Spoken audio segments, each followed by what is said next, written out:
Every day, one by one, I'm gonna try every recipe of Laura, starting from the very beginning.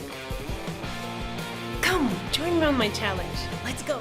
Hi everyone! My name is Ruta and welcome to my food challenge where I'm trying Laura in the kitchen recipes for the very first time in front of the camera together with you.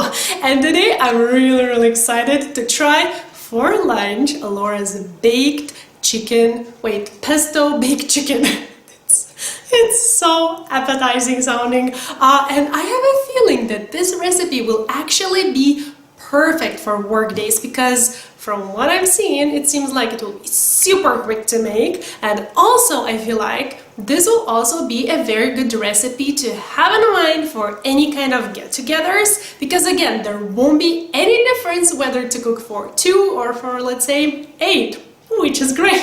So if you're curious to see how it goes trying this recipe out for the very first time and how it looks and tastes in the very end, then keep on watching. We're gonna need 4 thinly sliced chicken breasts, 40 grams of fresh breadcrumbs, 20 grams of freshly grated parmesan, 60 grams of pesto, 2 tomatoes sliced, 1 clove of garlic grated, some olive oil, and salt and pepper.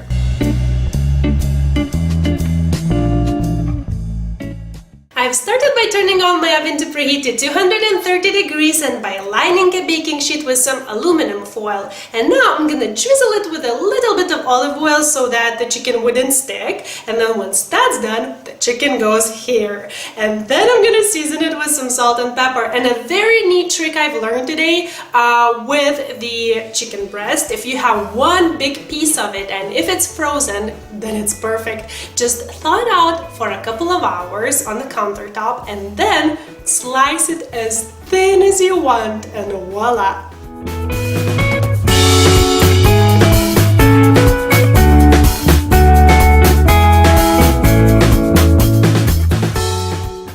Okay, so now I'm gonna take the pesto and divide it among the chicken and just smear all over the top. Lay a couple of slices on each one of them and just season with a little bit more of salt and pepper.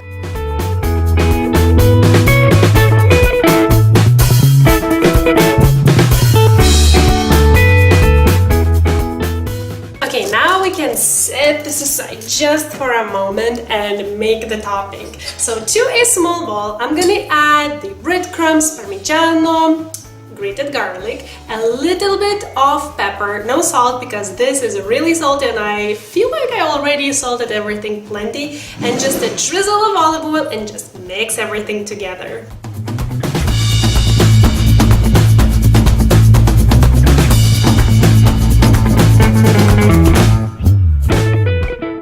And now this goodness will go on top of all of this goodness.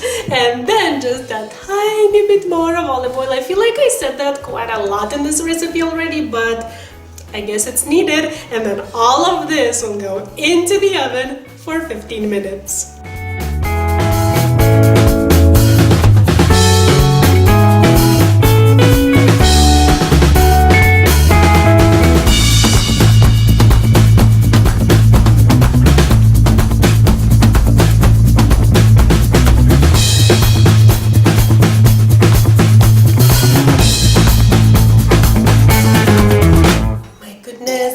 Try it so bad.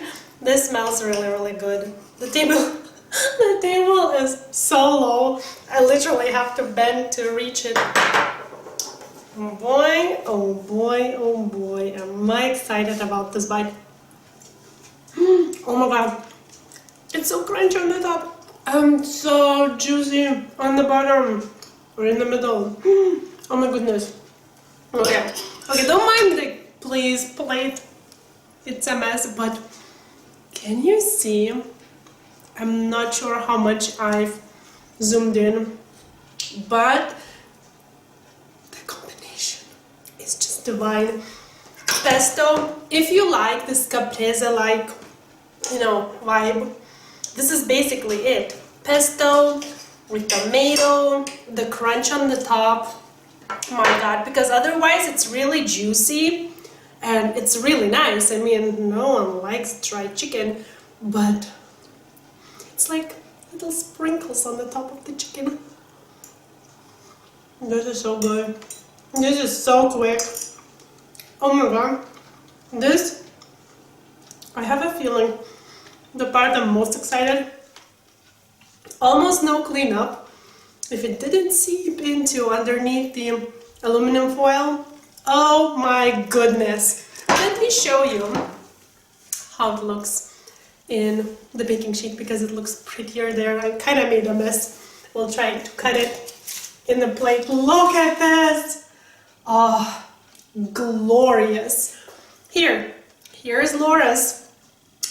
Not the first try. Mine is the first try, however.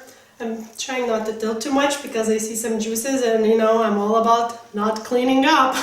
So this looks exactly like Laura's. I'm so pleased. If you want to watch her video and just see how, you know, professionally she makes everything, the link is there.